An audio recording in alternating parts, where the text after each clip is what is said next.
Country stands to lose billions of shillings for not using competitive international bidding process in the divestiture.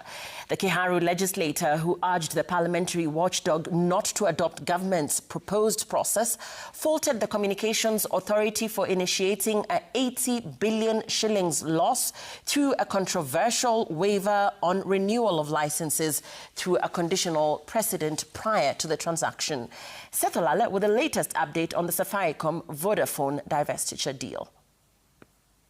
CBK have been waiting for. The debate over the valuation and pricing of government's shareholding in Safaricom PLC ahead of its 15% stake sale to Vodafone once again took center stage during the ongoing stakeholders' engagement before the Joint Parliamentary Committee on Finance and Privatization. Responding to the members.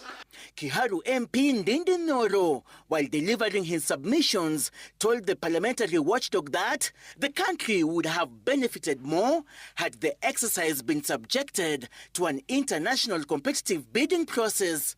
We'll just cut corners, take government assets for free, and purport to be the only buyers in the market. Who said there is the only buyer? The former chairman of the National Assembly Budget Committee stating that each of the 6 billion Safaricom shares being traded to Vodafone should retail at 45 shillings per share and not 34 shillings. We should not be discussing anything below 45 per share. But we've been cornered by these guys.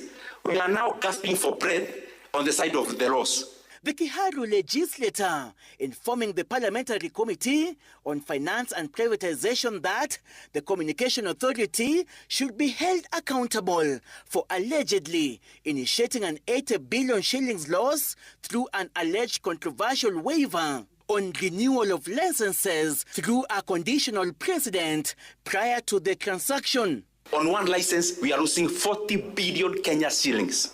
One license. On a discount, given how? Given only by the management of CA. They actually gave this authorization before the board met. Ndindi Nyoro alleging that parties who stand to benefit from the multi-billion shillings lucrative transactional costs in the partial divestiture of government's shareholding in Safaricom are private entities. What role are they playing for them to be paid 40% of the 3 billion? Other than the Kiharu MP, other stakeholders who submitted their memoranda include CBK Governor Kamau Thuge. Thuge telling the committees that the proceeds will go a long way in easing the country's debt burden. The sale also got a nod from Kotu. The due diligence must be done. Let workers be protected. That's their welfare.